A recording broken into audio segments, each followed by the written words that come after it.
सो हम देखते हैं एक नया topic, expression for maximum and minimum intensity, और या फिर उसको कहें prove that intensity of light at any point vary from 0 to 4i। अब सबसे पहले इसमें हम डिस्ट्रक्टिव इंटरफेरेंस को लेंगे। अब डिस्ट्रक्टिव इंटरफेरेंस के लिए हमको सबसे पहले रिजल्ट एंड एम्पलीट्यूड का फार्मूला चाहिए, और हम जानते हैं कि वो क्या है। देखिए, रिजल्ट एंड एम्पलीट्यूड का फार्मूला हमारा होता है R = √a²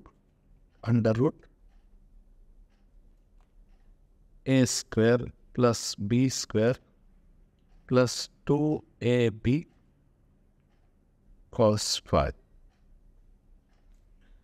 डिस्ट्रक्टिव इंटरफेरेंस के लिए फाई की जो वैल्यू होती है वो हमेशा पाई की इवन मल्टीपल होती है, उस ऑड मल्टीपल होती है। देखिए, तो क्या कहेंगे, फॉर, यहाँ स्टेटमेंट लिख देंगे, फॉर डिस्ट्रक्टिव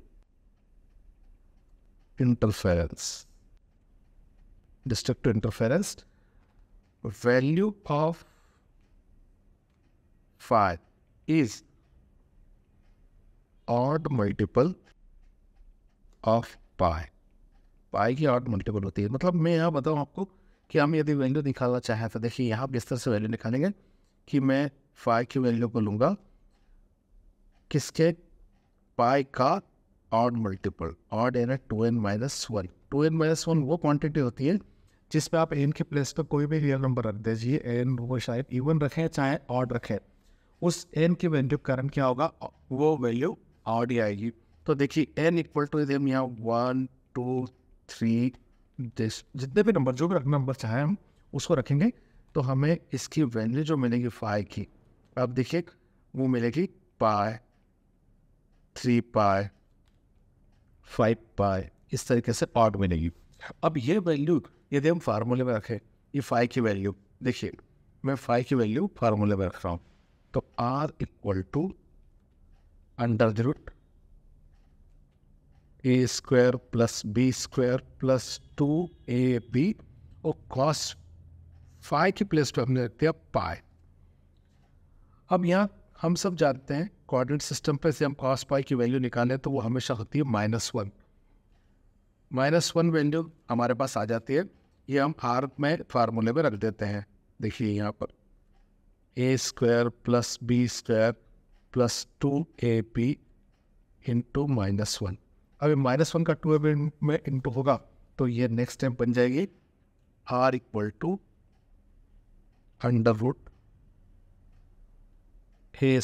+ b² - 2ab।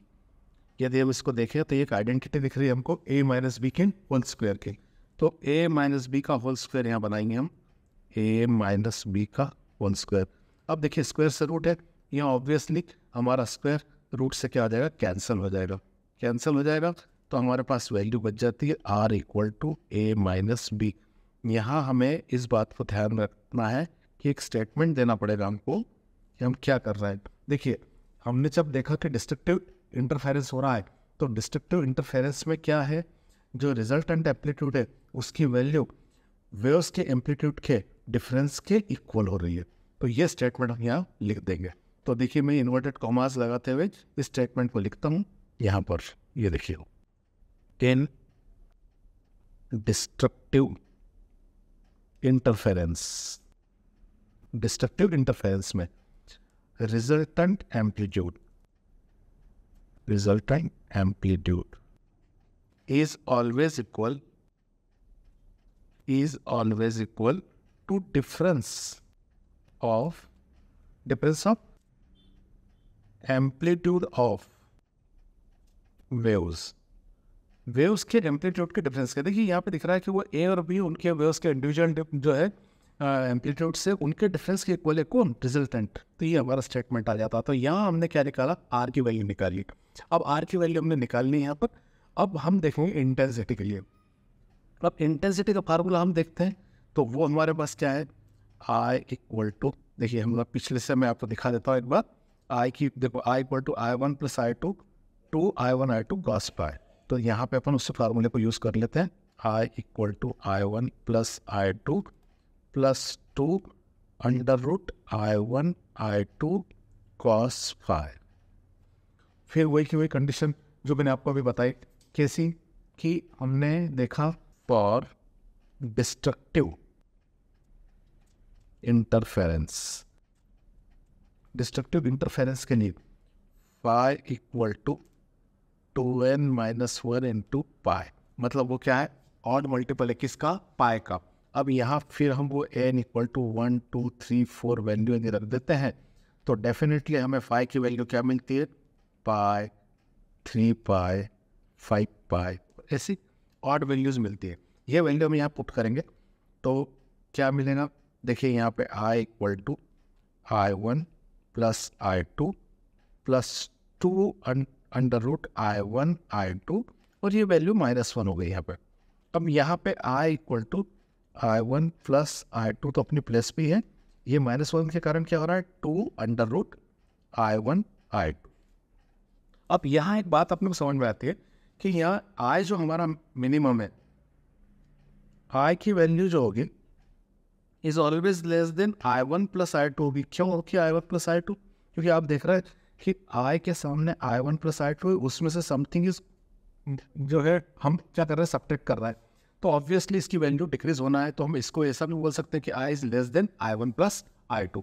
अब यहाँ कंडीशन आ रही है कि यदि हम ये मान लें कि दोनों वेव्स के एम्पलीट्यूड इक्वल हो, इफ, देखिए मैं यहाँ पे लिख के देता हूँ आपको, amplitude of both waves are equal, दोनों के एम्पलीट्यूड हमारे इक्वल है, मतलब ये कहें हम कि ए की वैल्यू बी के बराबर है, जो ए है वही बी है।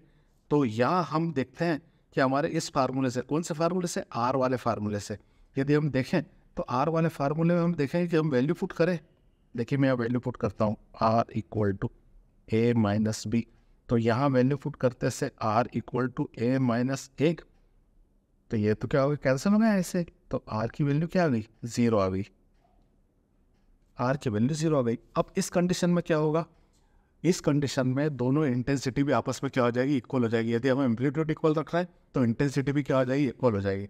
तो हम देखें कि I1 की वैल्यू भी I2 के बराबर होगी और उसको हम क्या कंसिडर कर लेंगे, I कर लेंगे। मतलब बात यह समझने की है कि जब हम दोनों एम्पलीट्यूड को इक्वल करते हैं तो एम्पलीट्यूड के इक्वल होने से इंटेंसिटी की वैल्यू भी क्या होती है, इक्वल होने लग जाती है ना। I1 और I2 दोनों इंटेंसिटी बन जाएगी इक्वल, जिसको हम I कंसिडर कर रहे हैं, तो यहाँ I हमने ले लिया। अब ये वैल्यू हमारी I1 और I2 हम इस वैल्यू इक्वेशन में पुट कर देते हैं। मैं इसको इक्वेशन भी दे देता हूँ ताकि आपको समझने में आसानी हो जाए। देखिए यहाँ पे हम इसको इक्वेशन नंबर 1 दे देते हैं, तो इस इक्वेशन 1 में पुट कर देते हैं, पुटिंग इन इक्वेशन 1।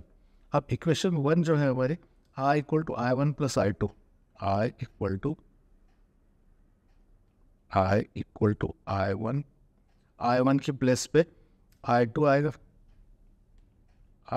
I1 के प्लेस पे I आ जाएगा, I2 के प्लेस पे भी I आ जाएगा, -2 I1 यानी I इंटू I, ठीक है। तो I इक्वल टू यहाँ पे क्या हो गया, 2I हो गया, 2I -2 I में I का इंटू होगा I स्क्वायर, या स्क्वायर से रूट कैंसिल हो जाएगा। देखिए ये वाला स्क्वायर से रूट कैंसिल होगा, तो फिर क्या होगा, हमारे पास वैल्यू बचती है I equal to 2I minus 2I। अब 2I में से 2I गए तो रिजल्टेंट इंटेंसिटी क्या मिल रही है, 0 मिल रही है हमें। बस यही खास बात है कि हमने क्या कहा है क्वेश्चन में। देखिए क्वेश्चन में हमने ये कहा है, यहाँ देखिए आप पहले, कि prove that intensity of light at any point vary from 0 to 4I, मतलब डिस्ट्रक्टिव में 0 होती है और आगे हम देखेंगे कि कंस्ट्रक्टिव इंटरफेरेंस में ये वैल्यू क्या हो जाएगी, 4I। तो यानी किसी पॉइंट पे लाइट एनर्जी की वैल्यू कहाँ से 0 से कहाँ तक जाएगी, 4I तक जाएगी, ये क्वेश्चन है। या फिर इस तरीके से पूछा सकता है जो मैंने इसमें ऊपर लिखा हुआ है कि expression for maximum and minimum intensity. तो यहाँ हमने देखी ये मिनिमम इंटेंसिटी थी, ऐसे हम क्या निकालेंगे, मैक्सिमम इंटेंसिटी। तो हम चाहे तो इसको मिनिमम इंटेंसिटी भी लिख सकते हैं। तो यहाँ हम इस वर्ड को MIN लिख दें, मिनिमम। तो मिनिमम इंटेंसिटी के लिए क्या हो गया, 0 हो गया। तो ये बात हमको समझ में आ रही। अब हम इसी चीज़ को देखें कंस्ट्रक्टिव इंटरफेरेंस के साथ। जैसे मैंने आपको बताया कि डिस्ट्रक्टिव इंटरफेरेंस के लिए भी हमने क्या फार्मूला लिया था, R का फार्मूला लिया था। अब हम उस कंस्ट्रक्टिव इंटरफेरेंस के लिए भी R वाला फार्मूला यूज़ करेंगे। तो R वाला फार्मूला हमारे पास क्या है वो देखें आप, वो जो हम यूज़ कर रहे हैं, R is equal to under the root A square plus B square plus 2ab cos phi। हाँ, अब बात समझने की ये है कि वहाँ डिस्ट्रक्टिव इंटरफेरेंस था, तो जो फाई की वैल्यू थी वो फाई की वैल्यू जो थी पाई से ऑड मल्टीपल थी, और यहाँ पर ये कंस्ट्रक्टिव इंटरफेरेंस, तो कंस्ट्रक्टिव इंटरफेरेंस के लिए फाई की जो वैल्यू होती है वो पाई की इवन मल्टीपल होती है। तो ये स्टेटमेंट हमें लिखना होगा ताकि हम इसको एक्सप्लेन कर सके। For constructive interference value of phi is even multiple of pi। अब even multiple of pi है तो हम उसको देख लेते हैं इसकी वैल्यू बना के कि phi की वैल्यू जो है even multiple of pi है। यदि हम यहाँ पे n की वैल्यू 1 2 3 ऐसे डैश में लिखते हैं तो आप n की वैल्यू यहाँ 1 पुट करेंगे तो देखिए phi की वैल्यू आएगी हमारे पास 2 pi 4 pi 6 pi, इस तरीके से आएगी। अब ये वैल्यूज हम यदि अपने फार्मूले में पुट करते हैं तो हमें रिजल्ट अलग मिलेगा। देखिए उसमें मैं वैल्यू पुट करता हूँ, ये वैल्यू हम 15 वैल्यू ऑफ 5, तो यहाँ पर r इज इक्वल, मैं दोनों को ले लेता हूँ यहाँ, A square plus B square plus 2ab cos, और फाई के प्लेस पे देखिए यहाँ जो फाई दिया है उसकी प्लेस पे हम या तो 2 पाई रख दें, 4 पाई रख दें, 6 पाई रख दें। तो यहाँ मैं रख रहा हूँ 2 पाई क्योंकि हम जानते हैं कोई सी वैल्यू रखने पे कोऑर्डिनेट सिस्टम से उसकी वैल्यू सेम मिल रहा है। अब यहाँ आप ये ध्यान दें कि cos 2 पाई की वैल्यू हमेशा +1 रहेगी, तो यहाँ हमें r की वैल्यू किस तरीके से मिलेगी, बाकी टर्म्स तो सेम रहेंगी, A square plus B square plus 2ab, और यहाँ क्या रहेगा इंटू 1, तो r इज इक्वल, यहाँ देख रहे हैं आप कि ये फार्मूला एक आइडेंटिटी है और वो क्या बन जाएगा a प्लस बी का होल स्क्वायर। यहाँ हम देख लें तो स्क्वायर से रूट कैंसिल कर दें तो क्या बन रहा है भाई, r is equal a plus B. देखिए यहाँ एक नई बात सामने आएगी, स्टेटमेंट नया बन जाएगा क्योंकि ये कौन सा है, ये हमारा कंस्ट्रक्टिव इंटरफेरेंस है। तो कंस्ट्रक्टिव इंटरफेरेंस में जो रिजल्टेंट एम्पलीट्यूड होता है वो वेव के एम्पलीट्यूड के सम के इक्वल होता है, तो ये स्टेटमेंट हमें लिखना पड़ेगा, जबकि डिस्ट्रक्टिव में ये डिफरेंस के इक्वल होता है। तो यहाँ हम लिख लेते हैं वो स्टेटमेंट अपन इन्वर्टेड कॉमर्स में यहाँ पे स्पेशली लिखे कि इन constructive interference value of resultant amplitude is always equal to sum of amplitude of wave। यहाँ मैं अंडरलाइन भी कर देता हूँ एक अलग पॉइंट से, देखिए यहाँ पर सम ऑफ एम्पलीट्यूड, यहाँ सम है क्योंकि प्लस लगा हुआ है तो इस बात को हम यहाँ पर कर पाएंगे। देखिए यहाँ पे मैं आपको बताता हूँ, ये मैंने यहाँ पे इसमें ब्लॉक में डाल दिया ताकि आपको अलग से दिख जाए, ये हमारा कंस्ट्रक्टिव इंटरफेरेंस के लिए रिजल्टेंट एम्पलीट्यूड है। तो यहाँ दोनों चीज़ें आपको मैंने बहुत धीमे धीमे समझाई हर चीज़ को, आई थिंक ये क्लियर होगा। अब इसी प्रकार से हम इसकी इंटेंसिटी को देख लेते हैं। तो मैं अब इंटेंसिटी का फार्मूला लिख रहा हूँ, वो होता है phi equal to I1 plus I2 plus 2 under root I1 I2 cos phi, ठीक है ना। अब यहाँ पे भी हम जानते हैं कि इंटरफेरेंस कौन सा हो रहा है, कंस्ट्रक्टिव इंटरफेरेंस से। तो कंस्ट्रक्टिव इंटरफेरेंस में क्या होगा, इन कंस्ट्रक्टिव इंटरफेरेंस, किस इंटरफेरेंस में, फाई जो होता है पाई का इवन मल्टीपल होता है, तो 2n पाई, जैसे पीछे मैंने आपको बताया। अब यहाँ हम n की वैल्यू को ले लेंगे 1 2 3 डैश डैश डैश, तो फाई की वैल्यू हमारे पास आ जाएंगे वही 2 पाई 4 पाई या 6 पाई।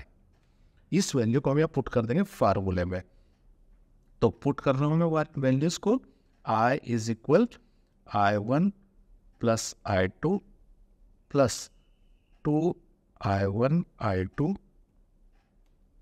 cos 2 पाई। देखिए मैडम यहाँ पे आपको बता दूं कि फाई की वैल्यू मैंने यहाँ से ये 2 पाई ले ली, आप 4 पाई भी ले सकते हैं, 6 पाई भी ले सकते हैं। कोऑर्डिनेट सिस्टम से वैल्यू निकालेगा तो सेम टू सेम वैल्यू हमारी मिल जाएगी। अब ये वैल्यू हमारे पास आ रही +1, तो यहाँ हम क्या करेंगे, I is equal to I1 plus I2 plus 2 under root I1 I2 cos 2 pi की वैल्यू 1 होती है। तो ये हमारे पास एक स्टैंडर्ड इक्वेशन आ गया कि इसको हम इक्वेशन नंबर 2 दे देते हैं। चलिए ठीक है, समझने के लिए ये इक्वेशन 2 हो गया हमारा। अब मान लें कि जब हम एम्पलीट्यूड को देखें कि वो क्या है, जैसे यहाँ हमारे पास एम्पलीट्यूड क्या है, ए प्लस बी है, ये मान लें कि हम दोनों एम्पलीट्यूड सेम है वो, तो यहाँ पर इंटेंसिटी भी क्या हो जाएगी, same. If amplitudes of wave are equal, then तब क्या होगा, तब होगा कि I1 और I2 आपस में इक्वल हो जाएंगे, जिसकी वैल्यू हम क्या रख सकते हैं, I रख सकते हैं। ये वैल्यू मैं इस फार्मूले में रख देता हूँ यहाँ पर।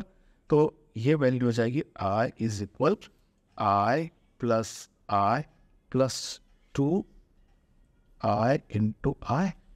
देखिए I1 प्लस पर I2 रख दिया, I प्लस हम दे, तो I इक्वल टू, ये क्या है, I मैक्सिमम है, तो I और I कितना है, 2I प्लस 2, और I में I का इंटू क्या होगा, I स्क्वायर। अब ये नो डाउट ये स्क्वायर से क्या होगा, रूट कैंसिल हो जाएगा, तो रूट कैंसिल हो रहा है तो क्या बच रहा है हमारे पास, I maximum 2I plus 2I, दोनों मिल गए, तो ये कितना होगा, I max equal to 4I। मतलब आपने देखा यहाँ पे, यहाँ क्या कंडीशन बनी, हमने क्वेश्चन को पढ़ा ही है, क्वेश्चन को पढ़ने के बाद अब वो फंडामेंटल क्लियर हो रहे होंगे कि क्या हमने पढ़ा है। हमने ये पढ़ा था कि किसी भी पॉइंट पे, देखिए क्वेश्चन को एक बार और देख लेते हैं ताकि आपको क्लियर हो जाए वो चीज़। Prove that intensity of light at any point vary from 0 to 4 pi, 0 to 4 pi तक जाएगी। तो डिस्ट्रक्टिव में वो वैल्यू क्या आई थी, 0 आई थी, देखिए ये 0 आई थी यहाँ पर, लेकिन कंस्ट्रक्टिव में ये वैल्यू कहाँ आ गई, 4I हो गई, यानी 4 टाइम्स हो गई। तो इस तरीके से ये हमारी कंडीशन क्या होती है, प्रूव हो जाती है। आई थिंक मैंने सब स्टेप बाय स्टेप सारी चीज़ें यहाँ आपको बताई है, और वो आपको क्लियर भी हो गया किस तरह से इसको करना है। बस इसकी प्रैक्टिस कीजिए, रिपीट कीजिए, और बाकी सारे स्टेप्स जिस तरह से बताइए वो सब एक एक के बाद लिखिएगा, तो सारे मार्क्स आपको कवर हो जाएंगे, मिल जाएंगे पूरी तरह से।